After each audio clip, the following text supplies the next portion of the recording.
तो आज हम पढ़ेंगे सिंचाई परियोजना यानी राजस्थान की प्रमुख सिंचाई परियोजना के बारे में पढ़ेंगे। कल हम राजस्थान की बहुउद्देशीय परियोजना के बारे में पढ़ चुके थे।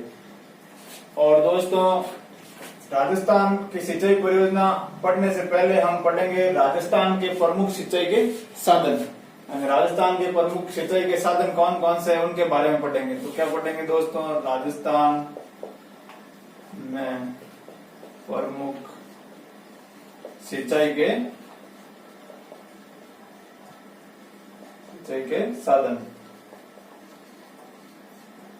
राजस्थान में प्रमुख सिंचाई के साधन तीन तरह के साधन है दोस्तों। राजस्थान में तीन तरह के सिंचाई के साधन से सिंचाई की जाती है राजस्थान में।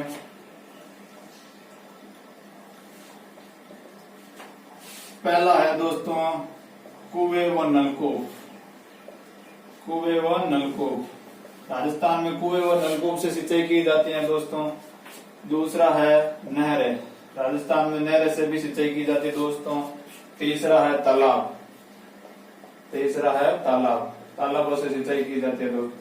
नहरें व नलकूप से दोस्तों लगभग 67% सिंचाई की जाती है दोस्तों राजस्थान के अंदर। और नहर से लगभग 30 से 32% राजस्थान के अंदर सिंचाई की जाती है।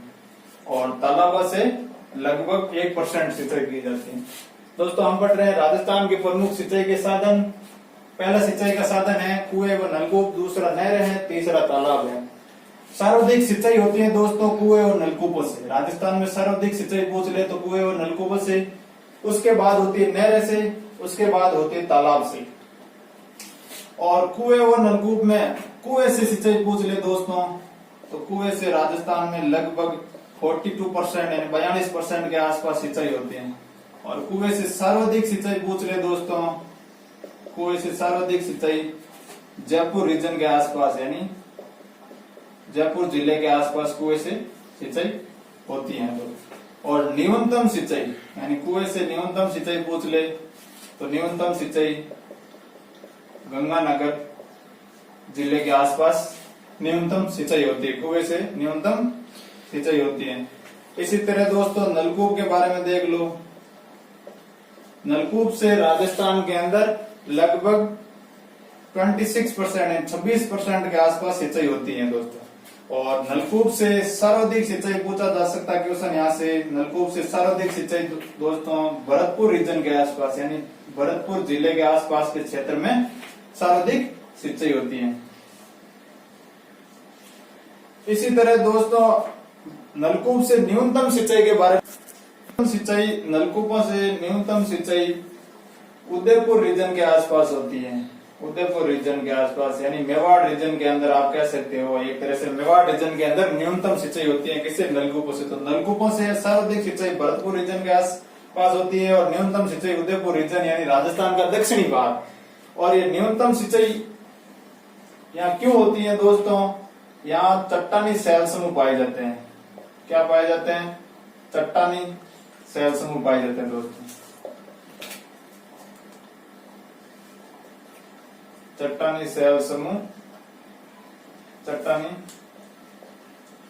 शैल समूह पाए जाते हैं। राजस्थान के दक्षिणी भाग में चट्टानी शैल समूह पाए जाते हैं। इसी कारण से, ये कारण है दोस्तों क्योंकि यहाँ न्यूनतम सिंचाई इसलिए होती है कि नलकूप यहाँ पे नहीं पाए जाते हैं, बहुत ही कम पाए जाते हैं क्योंकि यहाँ चट्टानी शैल समूह पाए जाते हैं। इस कारण से यहाँ पे नलकूप इतने उपलब्ध हो नहीं पाते हैं। इस कारण से उदयपुर रीजन के आसपास राजस्थान के दक्षिणी भाग में न्यूनतम सिंचाई होती है। ये रीजन था दोस्तों। नलकूपों के लिए सर्वाधिक अनुकूल दशाएं यानी राजस्थान के अंदर सर्वाधिक अनुकूल दशाएं पूछे तो जयपुर रीजन यानी जयपुर का आसपास का क्षेत्र, वहां जैसलमेर रीजन यानी जैसलमेर रीजन का आसपास का क्षेत्र उपयुक्त माना जाता है नलकूपों के लिए। इसी तरह हम पढ़ रहे थे दोस्तों राजस्थान के अंदर कुएं और नलकूप के बारे में। सबसे पहले हमें कुएं के बारे में पढ़ा था। राजस्थान के अंदर सर्वाधिक सिंचाई होती है वो कुएं और नलकूपों से होती है। और अगर कुएं और नलकूप दोनों में से पूछे तो कुएं के द्वारा राजस्थान में सर्वाधिक 42% यानी 42% सिंचाई होती है। और सर्वाधिक जिला पूछे राजस्थान का जिला के कौन से जिले के अंदर कुएं से सिंचाई होती है, तो जयपुर रीजन का के आसपास। और न्यूनतम पूछे तो गंगानगर। यहाँ से इंपॉर्टेंट दोस्तों, यहाँ से क्वेश्चन आने के पूरे चांसेज है। और इसी तरह नलकूपों से राजस्थान के अंदर 26% के आसपास सिंचित क्षेत्र सिंचाई की जाती है। और सर्वाधिक सिंचाई होती है नलकूपों से भरतपुर रीजन के आसपास, और न्यूनतम सिंचाई होती है वो उदयपुर रीजन। कारण क्या है दोस्तों, उदयपुर रीजन में न्यूनतम सिंचाई नलकूपों से क्यों होती है? क्योंकि यहाँ पर चट्टानी शैल समूह पाए जाते हैं। उदयपुर आसपास यानी मेवाड़ के आसपास क्षेत्र में चट्टानी शैल समूह पाए जाते हैं, इसलिए इस कारण से यहाँ पे नलकूप नहीं पाए जाते हैं और बहुत कम सिंचाई होती है। नलकूपों के लिए सर्वाधिक अनुकूल दशाएं पूछे तो जयपुर रीजन और जैसलमेर रीजन के अंदर। अब हम आगे बढ़ेंगे, राजस्थान से नहर के द्वारा कौन से रीजन में सिंचाई होती है दोस्तों। तो अब हम पढ़ेंगे नहरों से राजस्थान के अंदर सिंचाई। प्रमुख सिंचाई के साधन में पढ़ेंगे नहरों। सर्वाधिक सिंचाई होती है नहरों से गंगानगर जिले के अंदर। गंगानगर जिले के अंदर फिर होती है हनुमानगढ़ जिले के अंदर, यानी सर्वाधिक गंगानगर और हनुमानगढ़ जिले के अंदर। गंगानगर के अंदर 99% सिंचाई होती है और हनुमानगढ़ के अंदर 92% के आसपास सिंचाई होती है। इसी तरह नहरों से न्यूनतम सिंचाई होती है वो जयपुर रीजन के आसपास नहरों से न्यूनतम सिंचाई होती है। अब देखेंगे दोस्तों हम तालाबों से। राजस्थान के अंदर तालाबों से सिंचाई होती है। दक्षिणी तथा दक्षिणी पूर्वी भाग में राजस्थान के अंदर सर्वाधिक तालाबों से सिंचाई होती है। तो उसमें भी पूछ ले राजस्थान का जिला, तो भीलवाड़ा जिले के अंदर राजस्थान के अंदर तालाबों से सर्वाधिक सिंचाई होती है। उसी तरह राजस्थान के अंदर न्यूनतम जिला पूछ ले तालाबों से सिंचाई होने वाला, तो गंगानगर, बीकानेर हो गया, जोधपुर हो गया, बाड़मेर हो गया, आदि जिलों में न्यूनतम सिंचाई होती है। हमने सिंचाई के साधन पढ़ लिए थे, प्रमुख सिंचाई के कौन से साधन थे राजस्थान के अंदर। अब हम पढ़ेंगे सिंचाई परियोजना के बारे में। जब देश में 1950-51 को पंचवर्षीय योजनाएं शुरू होने पर सिंचाई परियोजनाओं को 3 भागों में विभाजित किया गया था या वर्गीकरण किया गया था। पहला भाग था वृहद सिंचाई परियोजना, दूसरा मध्यम सिंचाई परियोजना और तीसरा लघु सिंचाई परियोजना। दोस्तों वृहद सिंचाई परियोजना किसे कहते हैं? जिस सिंचाई परियोजना की लागत या वह जिस सिंचाई परियोजना पर खर्च होगा 5 करोड़ रुपए से अधिक, यानी जिस परियोजना पर 5 करोड़ रुपए से अधिक खर्च होगा उसे वृहद सिंचाई परियोजना के अंदर रखा गया था। या 10,000 हेक्टेयर से अधिक उसका कमांड एरिया हो, यानी 10,000 क्षेत्र से अधिक उसका कमांड एरिया हो, उसे वृहद सिंचाई परियोजना के अंदर रखा गया था। इसी तरह मध्यम सिंचाई परियोजना जिसकी लागत 10 लाख से 5 करोड़ के मध्य हो, यानी जिस पर वह सरकार द्वारा 10 लाख से 5 करोड़ के मध्य किया जाता हो, वह 2000 से 10,000 के मध्य कमांड क्षेत्र हो, यानी जिसका एरिया कमांड क्षेत्र 2000 से 10,000 के मध्य हो। इसी तरह तीसरी परियोजना सिंचाई परियोजना के अंतर्गत वर्गीकरण है लघु सिंचाई परियोजना, जिसकी लागत यानी लागत 10 लाख से कम हो, यानी जिसमें खर्चा 10 लाख से कम हो, वह 2000 हेक्टेयर से कम कमांड एरिया क्षेत्र होगा। अब सबसे पहले हम लेंगे दोस्तों वृहद सिंचाई परियोजना के बारे में और डिटेल से हम पढ़ेंगे। दोस्तों वृहद सिंचाई परियोजना के अंदर हम पहली परियोजना सिंचाई परियोजना पढ़ेंगे, वो गंग नहर के बारे में पढ़ेंगे। गंग नहर का उद्गम दोस्तों सतलज नदी से होता है, हुसैनीवाला पंजाब से। कहां से होता है? हुसैनीवाला पंजाब से।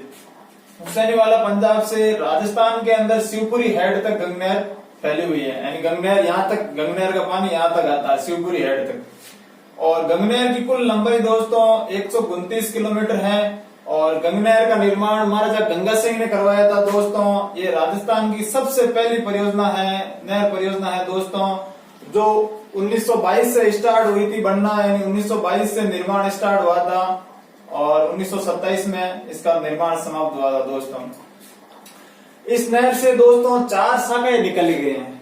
मुख्य नहर यहाँ तक ही है दोस्तों, यानी 129 किलोमीटर लंबी है, यानी मुख्य नहर की लंबाई 129 किलोमीटर से 4 शाखाएं निकाली गई हैं। पहली शाखा है लक्ष्मी नारायण शाखा, दूसरी शाखा है करणी शाखा, तीसरी है लालगढ़ शाखा, चौथी है समीता शाखा।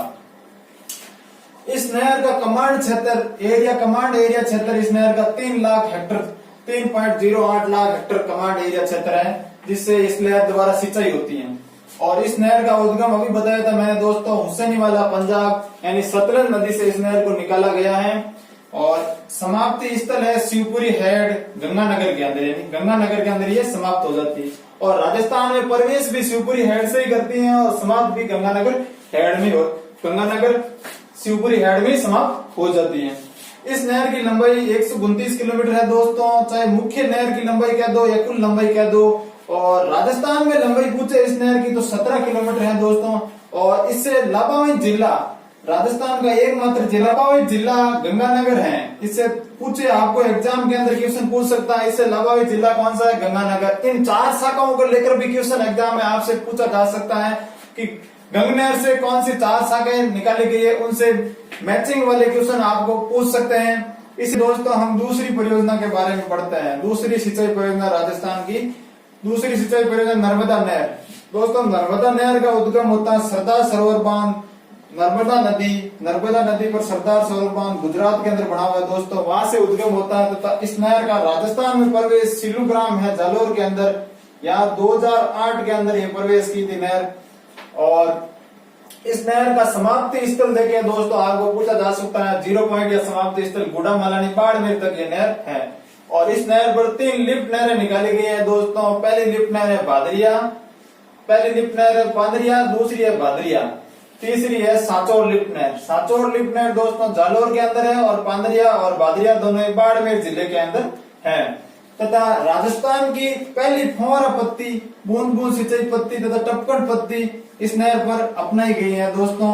और राजस्थान में इस नहर की लंबाई 74 किलोमीटर है दोस्तों, तथा कुल लंबाई इस नहर की 532 किलोमीटर है दोस्तों। तो ये नहर दोस्तों नर्मदा नदी से निकाली गई है दोस्तों, सरदार सरोवर बांध से। तथा राजस्थान में प्रवेश सिलूग्राम जालोर से, तथा इसका समाप्ति स्थल गुड़ा मलानी बाड़मेर तक है। इस पर 3 लिफ्ट नहर है दोस्तों, पांदरिया, बादरिया और सांचौर जालोर के अंदर है और पांदरिया बादरिया बाड़मेर के अंदर है। इस नहर से सर्वाधिक लाभांश जिला, इस नहर से सर्वाधिक लाभांश जिला है दोस्तों वो बाड़मेर है, यानी सर्वाधिक लाभांश वाला जिला कौन सा है, बाड़मेर। ये थी दोस्तों नर्मदा नहर। अब आगे तीसरी सिंचाई परियोजना की है इंदिरा गांधी नहर परियोजना के बारे में। इंदिरा गांधी नहर परियोजना की रूपरेखा तैयार की थी श्री कंवर सेन ने। श्री कंवर सेन बीकानेर रियासत के इंजीनियर थे, उन्होंने 1948 में ये योजना तैयार की थी। इस योजना का निर्माण दोस्तों विश्व बैंक के सहयोग से किया गया था तथा इस योजना का शिलान्यास 1958 के अंदर तत्कालीन गृह मंत्री गोविंद वल्लभ पंत द्वारा किया गया था। ये राजस्थान की जीवन रेखा भी कहलाती है दोस्तों, तथा इसे मरु गंगा भी कहते हैं। तथा इसे राजस्थान नहर, पहले इसका नाम था 1984 से पहले दोस्तों इसका नाम था राजस्थान नहर, तथा 1984 के बाद इसका नाम कर दिया इंदिरा गांधी नहर। तो इस इंदिरा गांधी नहर का मुख्य उद्देश्य था मरुस्थलीकरण को रोकना तथा पश्चिमी राजस्थान के अंदर पेयजल सुविधा उपलब्ध कराना तथा सिंचाई सुविधा उपलब्ध कराना, ये इस नहर का मुख्य उद्देश्य था। ये दोस्तों इंदिरा गांधी नहर का मैंने मैप बनाया है। इंदिरा गांधी नहर सतलज व्यास नदी के संगम से उद्गम होता है। इंदिरा गांधी नहर का वो भी राजस्थान फीडर के रूप में, इस नहर का उद्गम होता है राजस्थान फीडर के रूप में हरिके बैराज पंजाब से, हरिके बैराज पंजाब, सतलज व्यास नदी पर हरिके बैराज पंजाब से राजस्थान फीडर के रूप में, और मसीतावली हेड हनुमानगढ़ तक ये राजस्थान फीडर के नाम से जानी जाती हैं। इसकी लंबाई, राजस्थान फीडर की लंबाई 204 किलोमीटर है दोस्तों। और उसके बाद ये मुख्य नहर के नाम से जानी जाती है। मुख्य नहर के उसके बाद यानी मसीतावली हेड हनुमानगढ़ से लेकर मुख्य नहर कहाँ तक होगी दोस्तों, मोहनगढ़ जैसलमेर तक ये इंदिरा गांधी नहर क्या मुख्य नहर के नाम से जानी जाती है, जिसकी लंबाई है दोस्तों 445 किलोमीटर। मुख्य नहर की लंबाई पूछे आपको या राजस्थान नहर की लंबाई पूछे तो क्वेश्चन अलग अलग तरह से पूछ सकता है। राजस्थान फीडर की लंबाई पूछे तो 204 किलोमीटर होगी और मुख्य नहर की लंबाई पूछे तो 445 किलोमीटर लंबाई होगी। इस मुख्य नहर से ही 7 लिफ्ट नहरें निकाली गई है दोस्तों। पहली लिफ्ट नहर है चौधरी कुंभाराम लिफ्ट नहर, दूसरी लिफ्ट नहर है कंवर सेन लिफ्ट नहर, तीसरी पन्नालाल बारूपाल लिफ्ट नहर, चौथी वीर तेजाजी लिफ्ट नहर, और 5वीं डॉक्टर करण सिंह लिफ्ट नहर, और 6ठी गुरु जम्बेश्वर लिफ्ट नहर, और 7वीं है जयनारायण व्यास लिफ्ट नहर। और इस नहर की दोस्तों कुल लंबाई पूछे ना, यानी सतलज व्यास नदी लिंक यानी हरिके बैराज से लेकर गड्ढा रोड, यानी इस मोहनगढ़ से और गड्ढा रोड तक एक उप शाखा और निकाल दी गई दोस्तों अभी हाल ही में 2013 के बाद। और उस उपशाखा का नाम रखा गया बाबा रामदेव उपशाखा। ये 90 किलोमीटर की उपशाखा है दोस्तों, ये बाड़मेर तक है, यानी मोहनगढ़ से बाड़मेर तक। तो कुल लंबाई पूछे तो 739 किलोमीटर, और राजस्थान फीडर की लंबाई पूछे तो 204 किलोमीटर, और राजस्थान फीडर की राजस्थान में लंबाई पूछे तो 34 किलोमीटर। और इस नहर का राजस्थान में प्रवेश पूछ ले दोस्तों तो मसीतावली हेड हनुमानगढ़ से नहर राजस्थान में प्रवेश करे। 4 निकाली गई है। मुख्य नहर से कितनी शाखाएं निकाली गई है? 9 शाखाएं निकाली गई। कहां से कहां तक है मुख्य नहर? मसीतावली हेड हनुमानगढ़ से लेकर मोहनगढ़ जैसलमेर तक मुख्य नहर कहलाती है दोस्तों। इस नहर से एकमात्र शाखा निकाली गई रावतसर, जो हनुमानगढ़ में है शाखा दोस्तों, वो बाएं ओर से निकाली गई है। इस नहर में बाएं ओर से निकाली गई है। इस नहर के दाएं ओर से बाकी 8 शाखाएं हैं जितनी भी दोस्तों, वो दाएं ओर से निकाली गई है। एकमात्र शाखाएं जो है बाएं ओर से निकाली। ये भी क्वेश्चन कई बार पूछा जा चुका है दोस्तों। बाएं ओर से एकमात्र शाखा जो बाएं ओर से हनुमानगढ़ के लिए सिंचाई सुविधा उपलब्ध कराते हैं वो है रावतसर शाखा। इस तरह से क्वेश्चन पूछा जा चुका है दोस्तों। और फिर अनूपगढ़ और सूरतगढ़ ये गंगानगर के लिए सिंचाई सुविधा और पेयजल उपलब्ध कराती है दोस्तों। फिर है पुंगल, दातोर और बिसलपुर, ये बीकानेर के लिए सिंचाई सुविधा उपलब्ध कराती है दोस्तों। इसी तरह चारणवाला शाखा है दोस्तों, जो जैसलमेर और बीकानेर दोनों के लिए, दोनों जिलों के लिए सिंचाई सुविधा उपलब्ध कराती है। इसी तरह शहीद बीरबल और सागरमल गोपा जैसलमेर के लिए सिंचाई सुविधा उपलब्ध कराती है दोस्तों। इन शाखाओं से लेकर दोस्तों एक क्वेश्चन हमेशा आता है एग्जाम में। इसी तरह इस इंदिरा गांधी नहर से लाभान्वित जिला पूछा जाए तो दोस्तों 10 जिले इंदिरा गांधी नहर से लाभान्वित है, जिसमें से 6 जिलों में सिंचाई सुविधा उपलब्ध है दोस्तों, और 4 में केवल पेयजल उपलब्ध है। 6 जिले कौन कौन से है दोस्तों जिसमें सिंचाई सुविधा उपलब्ध है? बीकानेर हो गया, गंगानगर हो गया, हनुमानगढ़ हो गया, जोधपुर हो गया, जैसलमेर हो गया और चूरू जिला। ये 6 जिले हैं जिनमें सिंचाई सुविधा उपलब्ध है। और बाकी बचे हुए 4 जिले कौन से दोस्तों जिसमें पेयजल सुविधा उपलब्ध है? खाली पेयजल के लिए उपलब्ध पानी उपलब्ध होता है दोस्तों, वो है नागौर, झुंझुनू, सीकर और बाड़मेर। नागौर, झुंझुनू और सीकर, ये बाड़मेर, ये 4 जिले हैं जिनमें केवल पेयजल के लिए पानी उपलब्ध होता है दोस्तों। कमांड एरिया कितना है? 16 लाख हेक्टर, 16.17 लाख हेक्टर वर्तमान कमांड एरिया। और प्रस्तावित कमांड एरिया कितना है दोस्तों? 19.93 लाख हेक्टर। ये क्वेश्चन कई बार पूछा जा चुका दोस्तों, और भी पूछा जाएगा। और चौथी परियोजना पढ़ेंगे दोस्तों। चौथी सिंचाई परियोजना है बिसलपुर परियोजना। बिसलपुर परियोजना दोस्तों बनास नदी पर है और ये टोंक जिले के अंदर स्थित है। ये परियोजना कहाँ पे स्थित है? टोंक जिले के अंदर। ये दोस्तों राजस्थान का सबसे प्राचीनतम बांध है। बिसलपुर बांध टोंक जिले वाला सबसे प्राचीनतम बांध है। इसका निर्माण चौहान शासक विग्रह चतुर्थ ने इसका निर्माण करवाया था दोस्तों। इस परियोजना से लाभान्वित जिले होंगे वो 4 जिले इस परियोजना से लाभान्वित है, और जयपुर, टोंक, अजमेर और भीलवाड़ा, ये 4 जिले बिसलपुर परियोजना से लाभान्वित है दोस्तों। बनास नदी के बारे में थोड़ा देख लेते हैं। बनास नदी का उद्गम खमनोर की पहाड़ियां राजसमंद से उद्गम होता है, और इसका समाप्ति स्थल चंबल नदी के अंदर ही मिल जाती है, रामेश्वरम के अंदर, यानी सवाईमाधोपुर के अंदर रामेश्वरम में ये चंबल नदी के अंदर मिल जाती है। और 5वीं परियोजना दोस्तों भीखाभाई सागवाड़ परियोजना, जो माई नदी पर स्थित है दोस्तों। माई नदी डूंगरपुर के अंदर, यानी डूंगरपुर जिले में इस परियोजना का निर्माण किया गया है दोस्तों। और दोस्तों माई नदी का उद्गम एमपी से होता है, और राजस्थान में प्रवेश ये नदी बांसवाड़ा से प्रवेश करती है दोस्तों, तथा वापस ये नदी का समाप्ति स्थल खंभात की खाड़ी गुजरात के अंदर इस नदी का समाप्ति स्थल है दोस्तों। इसी तरह 6ठी परियोजना है दोस्तों जमाई परियोजना। जमाई परियोजना जमाई नदी पर बनाई गई है दोस्तों। ये सुमेरपुर पाली के अंदर है दोस्तों। कहाँ पे है? सुमेरपुर पाली के अंदर ये परियोजना है। इस परियोजना का निर्माण या इस बांध का निर्माण किया था दोस्तों महाराजा उमेश सिंह ने, और कब किया था दोस्तों? 1946 से 1956 के बीच में। इसी तरह दोस्तों इस परियोजना पर उदयपुर में सही नदी पर एक सही परियोजना बनाई गई है, ताकि इस बांध में पानी की आवक बनाए रखने के लिए एक सही परियोजना का निर्माण किया गया, ताकि इस बांध के अंदर पानी की आवक बनी रहे। तो यहाँ से दोस्तों सही परियोजना के बारे में कई बार क्वेश्चन पूछा जा चुका है कि जमाई बांध में पानी की आवक बनाए रखने के लिए कौन सी परियोजना का निर्माण किया गया है? सही परियोजना। या फिर ये पूछते हैं कौन सी नदी पर की गई है कि सही नदी पर की गई। तो ये थी दोस्तों बिसलपुर परियोजना। फिर पढ़ी थी हमने भीखाभाई सागवाड़ परियोजना, फिर पढ़ी थी जमाई परियोजना है दोस्तों राजीव गांधी सिद्धमुख व नौहर परियोजना। ये परियोजना दोस्तों कौन सी नदी पर स्थित है? सतलज ब्यास रावी नदी पर स्थित है दोस्तों। ये राजस्थान के लिए इस परियोजना से लाभान्वित जिले कौन से है दोस्तों? हनुमानगढ़ और चूरू जिले इस परियोजना से लाभान्वित होते हैं।